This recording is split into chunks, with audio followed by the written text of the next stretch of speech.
welcome back to the Sippy and Yakx show. You're here with your boys Sippy and Yakx. And today we're here to talk to you about important issues. And today we're going to talk to you about a little thing we like to call politics. We're going to talk about politics. So today the big one is like my political views. Let's just get into this real quick. Okay. My political views is I don't know anything about it. What are yours? Well, I don't know anything about it either. All right, so that's politics done. Politics done. That's all right. it. That's Next topic. Yeah. Next important issue is privacy of information. Privacy of information. We're all vaguely aware of something going on with privacy of information. It's a big thing. If you're following the old Zuck around, you're well familiar with all this kind of stuff. Mr. Zuck is a topical topic. Right now, he is doing an inquiry in the Congress, in a conga in the Congress. You know, he's that kind of guy. And he's being memed left, right, and center because he is not a human. He is a cyborg. He's not even a cyborg. That implies that there's human traits to him. It's just straight machinery. Oh, I love it. Remember on one of the last episodes, we got three humans. Three subhumans. Sorry. We got three humans. We got three human. We got three aliens is what I meant to say. We got three aliens. We got the Benadryl counterpoint. We got the old... We've got the... Old Muskie. We've got... I can't think of any fucking good Benedict memes. Hold on. Give me a second. B-drill. I give up. It's over. The meme is dead. Anyway, so we're talking about privacy of information. We're talking about the Zuck. Yeah, the Zuck. He's all those kind of things. In the whack at the moment. But before we get on just straight ragging on Zuck, like every other motherfucker on the internet, we're going to start with a cheeky little topic. We just wanted to kind of talk about the first thing of privacy on the internet, and it's terms and conditions. Terms and conditions. So the fact that all of this privacy jargon is floating around is because there is a certain amount of, is it on the user's shoulders or is it on the company's shoulders? Because of this one little, form that we have in millions of applications is the terms and conditions. And with the terms and conditions, I'm going to say it is on the user's shoulders because, you sign up to something and it's like a 3-page terms and conditions and you've got one of two options. It'll either just allow you to tick, yes, I have read it, or you have to scroll to the bottom and then click tick. And I'm not going to lie to you, when I sign up to things, I either just tick the box or I just scroll as fast as I possibly can to get to the bottom, then tick the box and click next. There are many memes which make fun of the fact who reads the terms and conditions, who literally can say they have read those terms and conditions and then even more, like importantly, understood them fully and click yes or tick yes knowing that, that reason. It's funny you say that because I used to work in a retail environment where you had finance contracts and it's like this fucking 6-page thing that, you just sign your name 5 times or whatever. Yeah. No one read it, but occasionally you'd have this dude who would read it and I'm like, what are you doing?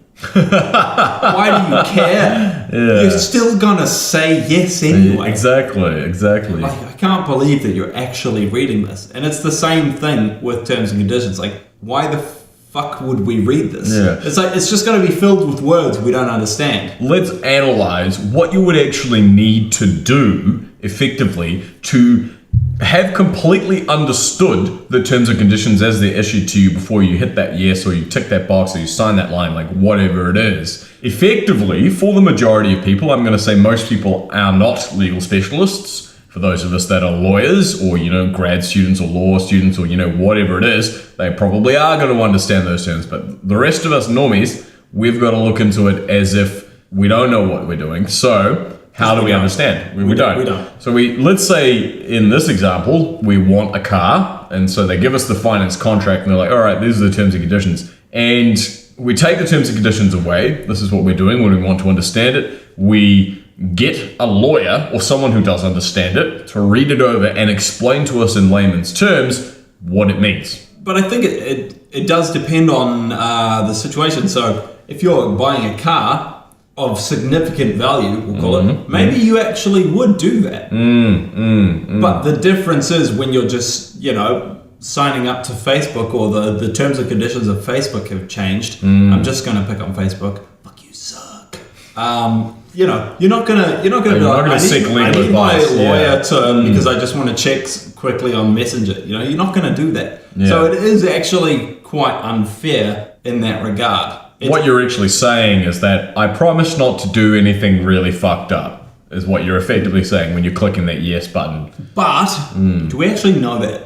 Yeah, and that's the thing. Is like we kind of assume, or it has been assumed in the past, that when you click that yes button and go, yeah, I'm sure I'm not going to be such an idiot that I'm going to break the rules. I'm not going to post snuff films on my Facebook. Exactly, or I'm not going to take all of my friends and then submit all of their information that I can find on Facebook to various porn sites and I like how we went straight down the path of smut. Well, yeah, this is something that you could do technically, that in the terms and conditions would be in there to protect people. Yes. This is why they exist to some extent. But then you look at it from that perspective and you're saying, yeah, I'm sure I won't do anything stupid, and this is what the terms and conditions are saying. Yeah. The point of difference is that might not necessarily be what the terms and conditions outline from the company's perspective. Yeah. I think as well, because people know that no one reads terms and conditions, they can put some sneaky shit in there. Yeah, they really can. It's been that way for a long time.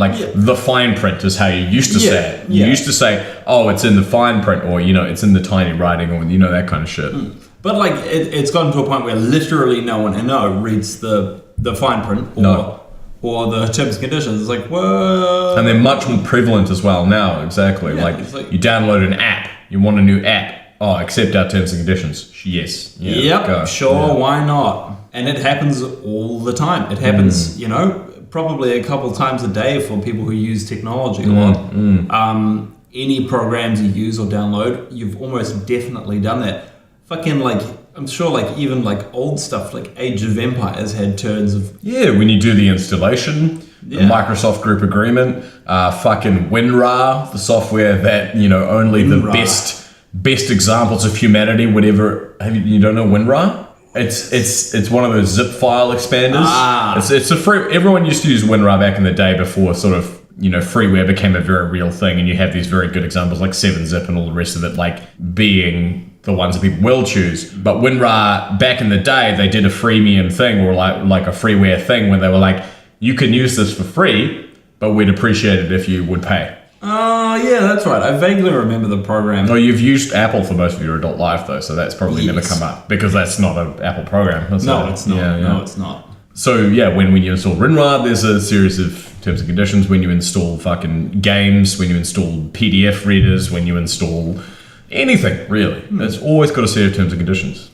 But the whole point of us bringing this up is maybe people should start reading these. Maybe not. I actually don't know. I'm probably going to continue to not read them because time is money. You got things to do. If you're downloading a program, it's mostly because you want to use it in the next 10 minutes. So, it's that instant gratification thing. People are super impatient in our time. It's like, maybe we should slow down a bit and be a little more cautious if you're worried about the privacy of your information. Some people aren't. Some people are. I am not really, to be honest. I'm not particularly worried about the privacy of my information because I feel like I genuinely don't have anything to hide. Which kind of segues... Yeah, it brings us nicely into the next topic, which is data mining. Data mining, yay! Yakx, please tell them what it is. I don't fucking know. Okay, so this is my impression of data mining is, example, I go onto a website. I want to buy a new instrument. And I go, I'm looking at these pretty guitars, or I'm looking at rada. Through data mining, I go on Facebook and there's an ad for exactly what I've just looked at. That's it at its core concept. It's retrieving information to sell you more stuff. I know that all of y'all fucking notice this shit when you go on YouTube and stuff like that. Every ad you see getting progressively more and more relevant to what you actually want, bar the fact that it's being shoved in your face all the time. So what is the definition? So Google Dictionary tells us data mining is a noun to do with computing, and it is the practice of examining large pre-existing databases in order to generate new information. Okay, so that totally lines up with what I just said. Yep. You know, they're going to go through the government conspiracy. Yeah, the old quote unquote. So Zuckerberg is going to go through your fucking Facebook, and he's going to look at all your little photos, all the things you've said, and then he's going to bloop bloop bloop on his Zuck book. Because he doesn't have a laptop anymore, it's just everything's Zuck. There's no brands anymore. He is the Zuck book. He is the Zuck book. It's built in. Here we go. It's really just an extension of his own, neural network. Augmentation. Am I right? But shit, what was I saying? The concept of data mining. So the idea that, being a corporation or being a company or whatever, you want to collect as much information as possible about your potential customers or your current customers in order to better predict their buying habits so you can sell them things more accurately and make more money. And yeah, like again, in the retail job that I used to work, you do the little account thing every time you sell something over X amount. You'd be like, I'm just going to need to get your information. You get their fucking name, you get their address, you get their email, you get their phone number, and then it keeps a record of everything that they've bought. And it's a little fucked up. I didn't really like doing it. And that's a massive basic. Like, that's a very basic thing. You go anywhere now and you have to give all this information. It's such a bitch. It's like, I don't actually want to do this. It's like, you kind of need to. It's like, you kind of need to, yeah. But you actually don't, because what I used to do, and this is a handy little tip, if you don't like giving out your information, say you're not from the country. Because when I got anyone who didn't want to give information, I would put it under the old tourist or traveler en route account. So you don't actually have to give your information. You're not legally obliged to do that to purchase anything. It does benefit you if you lose your receipt and you've got an item worth like $4,000 and then it's fucked. It benefits you in that way. But if you just don't want to give your information, you don't have to. So just try that trick, if you ever get in that situation, just be like, I don't actually live in this country, so this doesn't apply to me. And they'll be like, okay, that's fine. I mean, people have been giving their information for years and years and years and years. It's not a new concept by all means. No, I mean, like, you go to the bank, they're going to want, and you want to open a new account, for example, they're going to want where you live and what you kind of do and who you are as a person, because that's their prerogative. I think the bank is exempt from this example though, because they literally handle your money. And I feel like they have the right to some information. Yes. Because they do, like, how many companies do you actually deal with on a daily basis? The bank's probably the only one. Not directly, but I'm doing transactions through my bank almost every day. So they're the one you want to actually really trust, is that what you're saying? Yeah, exactly. And you should trust your bank. But, every other company should probably just fuck off, to be honest. Fuck. What about your telephone company, the one that gives you data? I don't want them to know anything about me though. Just give me the stuff, Just give me the things and don't record the shit. But they don't seem to data mine you as hard. I don't get texts from Vodafone saying like, hey, if you click this button, you'll get a free thing. No, they don't data mine you, but this ties back into the whole Facebook thing as well. It's not necessarily always the company that's doing the data mining specifically that will directly benefit from the information itself. They will take the information and then they'll on-sell it. For example, the contents of phone calls is really only applicable in a modern sense these days because of new technology. So let's, rewind 50 years. Let's say the capability of recording is there. They could record onto tape. They could record people's phone calls. Are they going to record 50 million people's phone calls and get, 5 poor sods or 100 poor sods to delve through those million phone calls and find the information that relates to, different companies and shit like that? They're not going to do it. It's not financially viable. The answer is undoubtedly no. But with new technology, what they can do is they can go, okay, we've got, 25 terabytes worth of data of people's transactions and things and what they do and what they've said, and we want this program to go through that information at 7,000 times the speed of a human being and look for these keywords, and that's what we're gonna pull that shit out. And that's why it's valuable. That's why that's the whole point to data mining, is that it's mining for golden information that people want, like your buying habits and what brands you prefer and like how you shop and where you shop and all that shit. And you'll also notice it's very specific brands. Brands that tend to have more money is what's going to be targeted at you. Or like, franchise businesses is a big one as well. I've never seen like an independent business on like a YouTube ad or anything like that. It just doesn't happen. No, they don't. Well, they don't have the money probably to invest in the whole concept, do they? And there's a different ethic behind it anyway when you're a small business, I suppose. But yeah, moving into like, the Facebook ad thing and the YouTube ad thing, you get so fucking sick of this stuff. And it's like stuff that you do want, and that's what pisses you off the most, or at least that's what pisses me off the most, is like every single day I have to look at these products. I'm like, yeah, sure, I'd fucking love that. But you can't show me 8 different products every day worth over, X amount, over $600 every day. I can't afford this. Like, you're just making me feel shitty. Can you just stop that? I would love that. Oh, you're feeling shitty? You know what would make you feel a lot better? Yeah. Is a nice big hot bucket of golden syrup. Yeah. Only $18.99 at your local Target. Spencer's Golden Syrups. But like, even on Instagram, I get so infuriated because there's like an ad for some shit that I'm not interested in. And I block every single ad like the second I see it. I'm like, how dare you? And it's hilarious because you think this data mining concept would in its targeting of your specific interest, you think it would be more relevant, but it never is. Not for me. Like, I get ads all the time for things that might vaguely fit into my age group. It's like, oh, are you interested in quote unquote vehicles? Well, how about a fucking boat? That's what I'm saying. Like, it doesn't, that's a broad example, but it doesn't fit. I mean, sure, if they keep doing it, it is going to get better.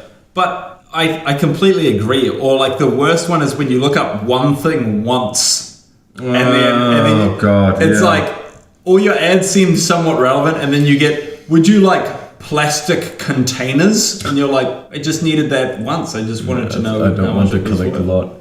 And on that note, I have a quick story. So there is an internet story that I will quickly tell, and there was a lady of some description. A he, she, or they, as they say. And she was a Tupperware container. I could do that. At this stage, I could probably do that. I'm about as sexually active as a Tupperware container at this stage of my life. Like, it just happens when there's no one you're interested in. You're rigid and transparent and nothing matters. Easily storable. You can put a lot inside of me.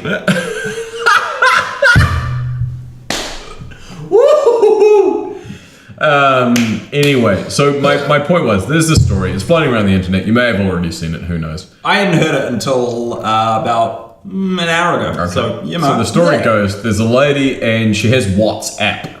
Is using WhatsApp, blah, blah, blah, blah, blah. And she mentions to her husband one night in bed where her phone is sitting next to her on the drawing board or whatever it is, charging. And she says, blah, blah, blah, we've got to replace the cutlery, it's getting worn out, or we've got to replace some kitchen item. Such teaspoon, and there's these words that are being thrown out. And the next morning, she's got all these ads in her feed for teaspoons and, new cutlery and shit like that. And she found out that WhatsApp actually had the microphone turned on constantly and was able to listen to the keywords that she would spout out. Here we go again, tying back into the thing. This is probably in the terms and conditions, worded so it doesn't sound so invasive. Probably something like WhatsApp may access your third-party devices and technology in order to blah, blah, blah, blah, blah, blah. Access implies that it can use it. And when we think of that, we're like, okay, so you can use my microphone for when I want to make a phone call over WhatsApp, blah, blah, blah. Because we didn't read it. Yeah, and it also gives them free reign to use it whenever the fuck they like in order to do shit like that. And this is the whole concept of, under the table data mining, I guess, is that subconscious. Those companies want, they want your subconscious thoughts in a way because it's what influences you to buy and what you're thinking about buying, and they want to put it to you as soon as you prompt you to buy. The industry of creating demand. There's a whole industry dedicated to it, like it's advertising and marketing and that kind of shit. But creating demand is a specific industry, and it's intensely valuable because that's how you get a lot of these products sold. Especially like in the kind of place that we are in society, like there's so many businesses. There's just ridiculous amounts of the exact same thing, and it's basically pay to play. Pay to win. You got to invest the most in advertising to get to the top, even if your product isn't the best, as long as you can get it in front of the most people. That's the best absolutely kind of advertising. And what's the easiest way to do that? Hack some motherfucker's phone and listen to their private conversations. So you know exactly what they're thinking and how to buy, and then you do that with 5 million people. But the big thing with this is like that is entirely unethical. But here's the problem: is she probably agreed to that in the terms and conditions. So the company, exactly. She didn't read them, so the company has done nothing wrong. Yeah, they are not legally at fault. Yes, yes. I had a really good story of privacy and information. There was a whole conundrum. There was a conflict between two sides warring eternally, men and orcs. Sorry, men and demons. The eternal. Sorry. Well, it was actually two fucking kids. Men and demons. Long story short, there was a boy and there was a girl, and they were in a relationship, and it got real bad. The guy was my friend. I didn't have much to do with the girl in this, but it got pretty out of hand, and the police became involved. Jesus, okay. That escalated quickly. I don't want to go into why, because I don't want anyone to even vaguely know what it's about, because if a friend's listening, they'll be like, oh, fucking, yeah, it's that guy. It's this guy. But basically, the girl falsely accused him, to my knowledge, of him doing Class A drugs. I think she was saying he's like on crack, or he's on meth, or blah, blah, blah, blah, blah. Nothing wrong with it. Not really a bit important. of crack here and there. Yeah, not really important. But the problem then lay is he messaged me and be like, you won't believe what's happened. And he was like, those accusations? And I was like, yeah, I'm aware of that. He was like, well, the police have gone through my Facebook Messenger history. Okay. They have gained access to that somehow. Okay. And they have found a message where you and me were talking shit. We have made jokes about being on meth. Holy fuck. Yeah, this is 100% real. I guarantee you I could find this conversation. But they had gone through some old messages where I was just like, oh, a bit of meth never hurt anybody, or something like that. Like I literally just said just then, I was like, oh, a bit of crack here and there. Yeah, it was just like, we're just being fucking kids. We're like 15 or something. Jesus. And they were holding that against him, like in a non-joke context. They were saying... in a court of law. I don't know if it got processed that far. We're not in touch anymore. But this is something that actually happened. I was like, that's real fucked up. The fact that you've gone through, private messages and used them completely out of context. Yeah. Or not seen, to my eyes, a very obvious joke. Exactly, and like that's always, and I take this up in relationships and personal relationships as well. Never have in-depth conversations over messages, because communication is 70% expression and body language and like 30% words or something like that. That's fucked. How the fuck is that legal though? How did they just go into his messages? Did he sign some terms and conditions when he went into the police station? Terms and conditions. Yeah. If the police find you liable for a crime, they're allowed to access information. That's probably in there. Or maybe there was some weird roundabout, or like maybe like if account is left logged in, police can access. It was just fucked. And I didn't really realize how fucked it was until quite a bit later. I was like, wait, that was really fucking messed up. How did that possibly happen? But yeah, that got presented to him like in a really serious way, just for making a shitty joke. Actually, no, for me making a shitty joke. And that got taken completely out of context, and he got in lots of shit for it. Like, what the fuck is this? Was there anything else on him? Like, were the police already interested in some regard? Yes. Okay, so they were looking for a reason to dig into it. He's a very disagreeable person. So I don't doubt that he didn't fuck with them, but that's besides the point. The point is they went through private information, or supposedly private information. Supposedly private. I'm willing to bet that at some point or another he quote unquote gave them permission, or there is some format of the law at that stage that allow them to access that information based on like a threat to a person, and the person, like if that girl had gone to the police and said he's made threats against me and I believe he's on Class A drugs. Yeah, it was probably something like that. Then they would have had any reason to go, okay, great, we're going to do a big background check on him, and that includes all your message history. And so we're going to go to Facebook or whoever else holds the information, the telcos, for example, and be like, release this information so we can fucking do this thing. But it is amazing how, like, somehow I became involved. I'm so fucking glad the police never came to me. Yeah, as a third party? Yeah, because you made the joke, or you, like, had that... I think I introduced the topic of, like, meth. It's like, come on, dude. They're a bunch of teenagers in a small town. They're gonna do some meth. You ever gone to a small town and thought, nah, I'm not gonna do meth today? You're fucking lying. But yeah, that's my little story. It's definitely a thought-provoking story, and like, just feel bad for this kid. He just got himself into lots of trouble over nothing.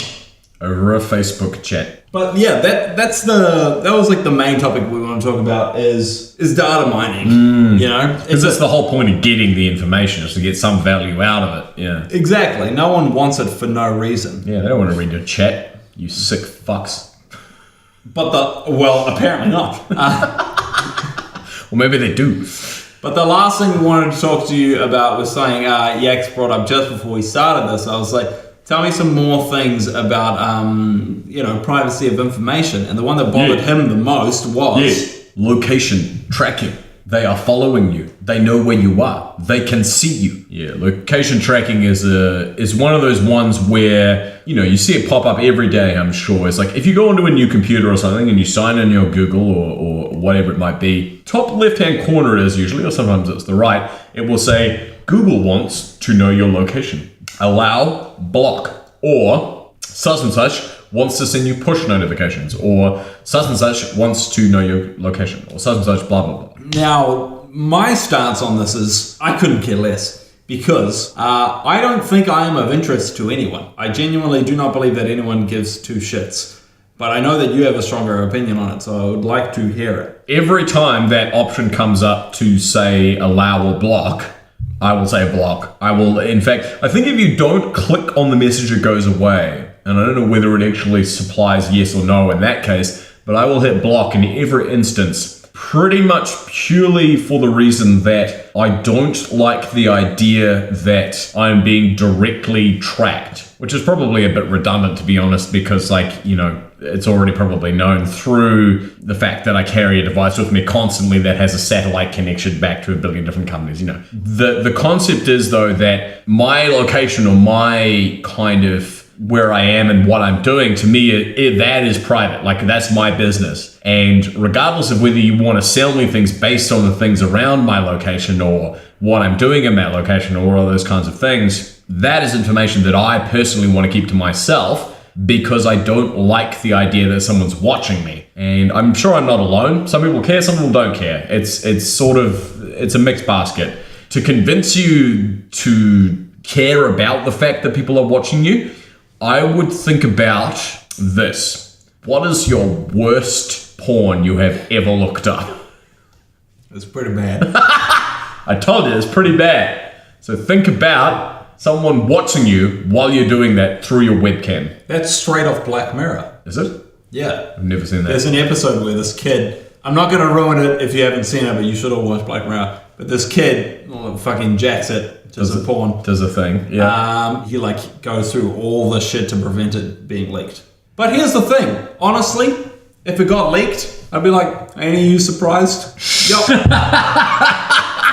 Y'all know me. Are you surprised, motherfuckers? Are you really surprised? I'd have to explain some things to my mum, maybe. Be like, sorry, mum. Is your mum on the internet though? Mine's barely on the internet. My mother is present on social media. Yeah, okay. But it's like, who cares? That's the thing. I wouldn't feel that much shame. I'd just be like, I've only got like 200 people on Facebook, and I care about 8 of them. You know, where are you going to post it that's going to affect me so bad? It's going to ruin my career or, you know, fuck up my whole life. It's not going to happen. But you've just actually made a good example of how it can fuck your life up in unforeseen ways. How so? So your friend and you made jokes about being on meth, and I'm sure at the time you were like, hey, that's of no consequence, blah, blah, blah. Yeah.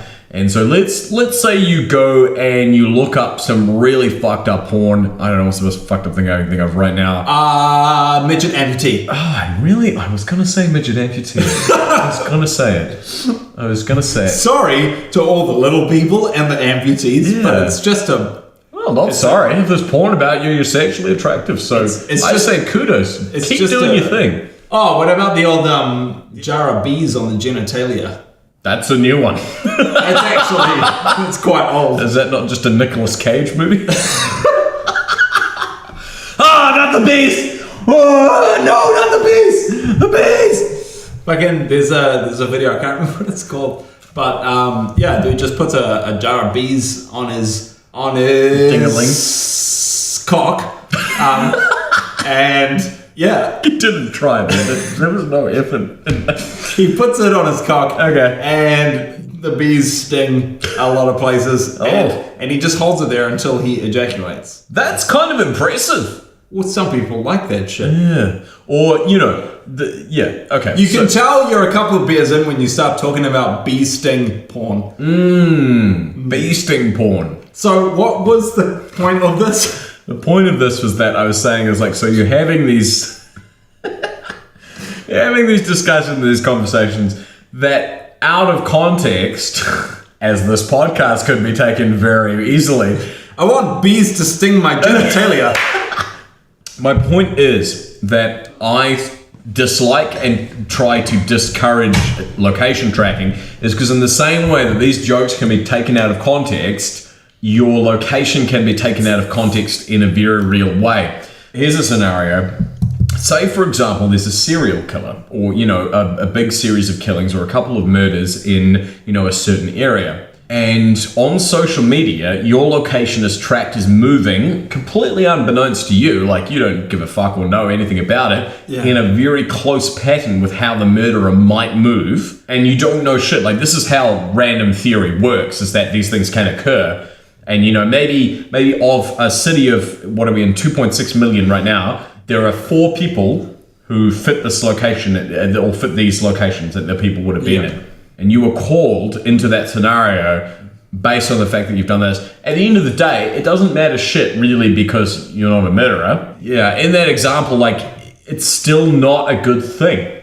It's still not a good thing. It can tie you to things out of context that you have no control over, which is my problem. I'm yet to see a real life example of that though. And here's another thing as well. Your computer knows your location all the time. Knows exactly where you are. It knows where it is. It knows where it is, which means it knows your home address. Yeah. So anyone can find that information. Because like as soon as we moved to Australia, now when I Google something, everything comes up Australia or Brisbane. You know, it knows that I'm here. And it's also because you're using an Australian telco. Yeah, but exactly. They know instantly, oh, you've moved. I just don't think that any more information should be given than what is already there. Well, we do give a lot of this information voluntarily. That is the big thing. Imagine, you know, we stopped giving out information to all these corporations and like we just started, you know, just sharing it with the people. I can imagine that. Instead of giving it to like Facebook, the fucking Zuck, let's just share it to our friends, our community, our people. We can all just share information. We can share resources. If we can share information, we can share, you know, housing. We can share a lot of things. And there's no need to be so selfish on these kind of things. Just if the community needs to know your address, just give it out. Yeah. There's nothing I mean, wrong with if you know everyone in your community, there's nothing wrong with that. Your friends already know where you are, so just, you know. Surely you're more safe. Everyone is your friend, yeah. And in many senses of the ways, it would be a better system to run maybe societies, maybe even entire countries on, I would say.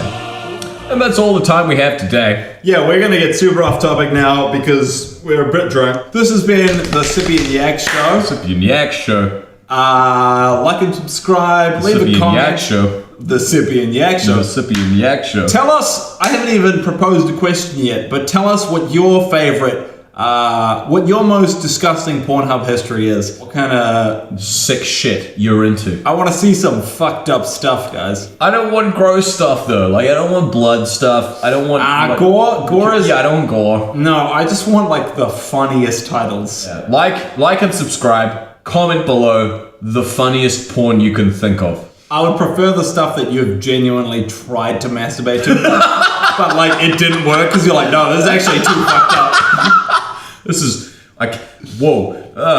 This is the Sippy and Yakx Show. Like and subscribe. Leave a fucking porn comment. And yep, that's all we got time for.